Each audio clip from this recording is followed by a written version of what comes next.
Hi guys, അങ്ങനെ നമ്മൾ കൊല്ലം പൂരമൊക്കെ കണ്ട് തിരിച്ചിരുന്ന വഴിക്കാണ് ബ്രദർ പറഞ്ഞത് കരിക്ക് ഷേക്ക് എന്ന് പറയുന്നൊരു ഫേമസ് ഷോപ്പ് ഉണ്ടെന്ന്.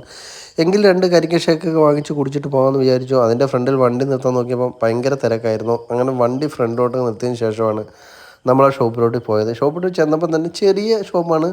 ഷോപ്പിൻ്റെ പേര് തന്നെ കരിക്കൻ ഷേക്ക് എന്നാണ്. അങ്ങനെ നമ്മൾ 2 ഷേക്ക് ഓർഡർ ചെയ്തിട്ട് നമ്മൾ കുറച്ച് നേരം അവിടെ വെയിറ്റ് ചെയ്തു. ഷേക്കിന് 40 രൂപയാണ് അവർ നമ്മളെ നിന്ന് ഈടാക്കിയത്. നമ്മൾ കുറച്ച് നേരം വെയിറ്റിന് ശേഷമാണ് നമുക്ക് ഷേക്ക് കിട്ടിയത്. നല്ല ആ ഷേക്ക് കുടിച്ച് തുടങ്ങിയപ്പോൾ തന്നെ നമുക്ക് വെയിറ്റ് ചെയ്തതിന് ഫലം ഉണ്ടായെന്ന് മനസ്സിലായി. അത്രയ്ക്ക് ടേസ്റ്റി ആയിരുന്നു നമുക്ക് കിട്ടിയ ആ ഒരു കരിക്കിൻ ഷേക്ക്. അടിപൊളിയായിരുന്നു. ഇതിൻ്റെ പ്രത്യേകത എന്ന് പറഞ്ഞാൽ ഈ കട നൈറ്റിൽ മാത്രമാണ് ഓപ്പൺ. ഇത് സോഷ്യൽ മീഡിയ വരുന്നതിന് മുമ്പ് തന്നെ ഈ ഷോപ്പ് ഉണ്ടെന്നാണ് ഞാൻ അറിഞ്ഞത്. നാടൻ കരിക്കിൻ്റെ അടിപൊളി ഷേക്കായിരുന്നു. ഇത് വരുന്നതെന്ന് പറഞ്ഞാൽ പള്ളിമുക്കിലാണ്. പള്ളിമുക്കിൽ നൈറ്റാണ് ഈ ഷോപ്പ് ഓപ്പൺ ആക്കുന്നത്. അങ്ങനെ അത്രയ്ക്ക് വലിയ കട ഇല്ലാത്തത് കൊണ്ട് ഇരിക്കാനൊന്നും അത്രയ്ക്ക് സ്പേസ് ഇല്ലായിരുന്നു. നമ്മൾ ഫ്രണ്ടിൽ പടി ഉണ്ടായിരുന്നു. പടിയിലിരുന്ന് നൈസായിട്ട് ഷേക്ക് കുടിച്ചിട്ട് നൈസായിട്ട് നമ്മളിങ്ങ് പോരുന്നു.